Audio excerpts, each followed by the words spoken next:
Meron tayo ngayong i-unbox na bagong bike touring frame. Sana ito na talaga. So ano siya, Black Snow. Sabi ko before, magpapalit ako ng bike touring frame. Nung minessage ako ng Black Snow, hindi na ako tumanggi. Kaya dito na siya. Finally, ito na talaga. Let's start unboxing it now. Hey guys, this is Zara, ang inyong bike wonder. And if you're new to my channel, I've been doing videos about bike packing, bike touring, or even giving tips on how to improve your content creation. Today, I will be unboxing this bike touring frame of Black Snow. Ano kaya laman niya? So, tingnan natin. Ngayon ko pa lang talaga sa bubuksan. Ayan na. Yun. Nahin muna natin yung frame. Baka yung color niya. So, ayan. Buksan na natin. Frame reveal.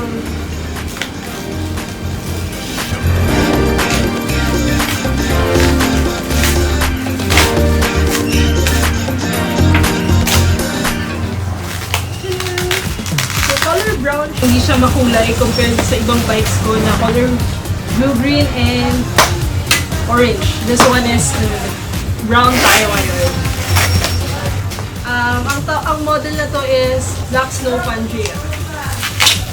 Meron silang different frame eh. Yung isa is yung Dragoon at meron pa nung isa.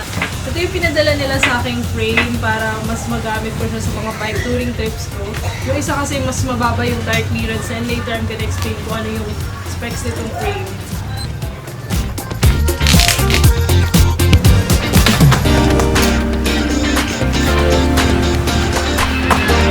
Thank you sa Black Snow Cycle Philippines for sending me this frame at ma-avail nyo siya sa Black Snow Cycle. Just message them. So, is matagal na siya sa market and it's originally from China. And meron din silang Dragoon na color yellow at saka yung isa na color red. Yun, yung isa is carbon yung fork niya. Frame ko is 46 cm. Nakasukat talaga siya for Asian height. Kasi mga Asian hindi ganun katangkaran. And yung height ko is yung pinakamaliit. Maliit lang kasi ako. 46 cm yung ano ko. At yung height ko is 5'3". Bike reveal. Height reveal. Still pa rin yung frame ko because I'm doing a bicycle touring. And my main goal in finding the right frame is to look for stability, comfort, and durability. Kaya pinili ko pa rin yung steel. And thankfully, meron kinikater ang Black Snow na ng steel na ganitong geometry. Yung geometry niya is medyo hawig sa Surly Bridge Club. At made talaga siya for road na kaya rin mag-accommodate off-road. You may think that this one is a road bike but it is not because it has different wheelbase than a road bike. At mas stiffer din yung angle ng kanyang fork. Tingnan rin yung head tube niya mas mataas compare sa road bike. Available na rin pala itong aking bandana at itong aking shirt sa Shopee. You may check the description down below.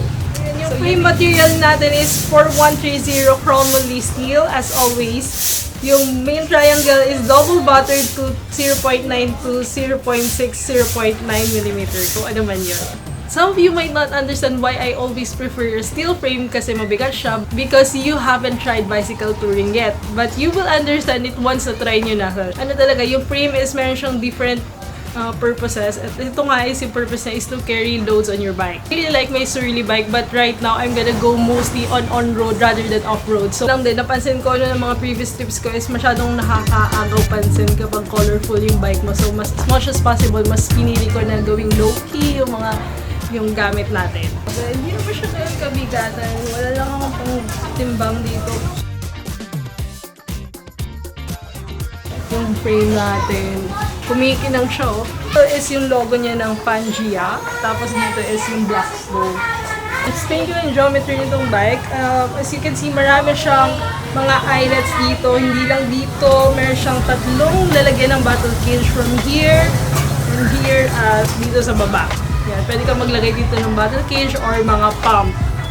Quick release tong frame natin. At dito is meron siyang lalagyan ng fender mount at meron din siyang lalagyan ng rack natin sa likod. Yun yung mga magaganda sa mga touring frame kasi meron siyang mga lalagyan ng mga accessories. Sa rear natin is may lalagyan siya ng fender at meron din siyang lalagyan ng ating rack.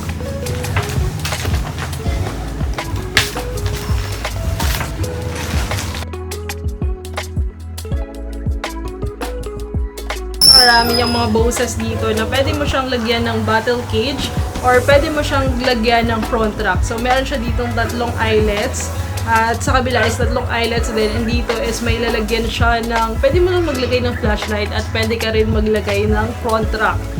Dito is meron siyang lalagyan for fender. 6 o'clock na, ngayon pa lang ako mag-unbox, medyo dumidilim na. Yung bottom drop niya is merong 55 cm. Yung wheelbase niya ay 1,052.7 cm.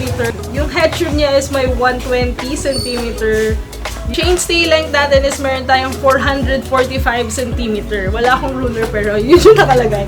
445 cm at mahaba na rin yung chainstay niya na pwede ka maglagay ng mga pannier para ma-avoid natin yung pedal strike. Yung bottom bracket drop niya is 55 cm. Yung seat tube ankle niya is 73.5.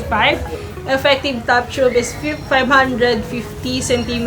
Seat tube is 460 cm. Hindi naman magigets yung mga numbers. So, i-explain ko na lang yung tire clearance. Pero sa Black Snow, ito na yung may pinakamalaking tire clearance compared dun sa iba. Kaya okay na rin siya. Ako, I'm planning to put 27.5 by 1.8 siguro for this one. At for 29er, kaya lang niya mag-accommodate ng 2.0 inches. At for 26er, kaya niya mag-accommodate until 2.4. Slower steering helps with stability, especially with front load. At kapag naman sa wheelbase, the higher the wheelbase, mas meron kang toe clearance. Pagdating naman sa fork trail, stable like steering with the hips, combines with wider handlebar, provides greater steering leverage which requires less steering input while turning. Pagdating naman sa bottom bracket drop, meron siyang 55 inches. Less is better para kaya pa rin niya mag-accommodate off-road. Ang pinupuntahan ko is more on island talaga, na dun talaga sobrang tarik at mas kakailanganin ko ng MTB group set pagdating doon. So yun lang din yung na-realize ko while using my Marine Four Corners. But in the future, I'm gonna do a review about my experience with Marine Four Corners. Abangan nyo na lang siya. Hindi rin ako namimigay ng mga pinaglumaan kong bike kasi ingip ko pa sila. At yun, I'm planning to ilipat ko lang yung mga parts ni Surly dito sa aking bagong frame. At yung gulong na gagamitin ko is ililipat ko lang yung wheel set ko sa Trek para dito kasi hindi niya kaya mag-accommodate ng 29er 2.3. So yun, nagkakaroon ako ng problema. So yun yung naging solusyon ko. So abangan nyo na lang yung mga mangyayari sa mga susunod na video. Thank you for watching. I hope to see you on my next build of this bike. Bye! Kasalukuyan namin kinakalas yung mga bike mo. Wala kasi akong pambiling wheel set kaya kinalas ko lang to si Trek. Bye! Wala siyang rim. Yung rim ko, ilalagay natin siya dito sa Black Snow. At itong si Surly, wala na siya. Natago ko muna siya sa baul. At kinuha ko yung mga components niya, yung group set, gano'n. At yung wheel set niya, unfortunately, hindi siya kasya dito sa Black Snow. Kaya kinuha ko si Trek natin. Si Marine, kinuha ko yung saddle ko. Hindi ko na muna siya ginalaw para stay na siya as is.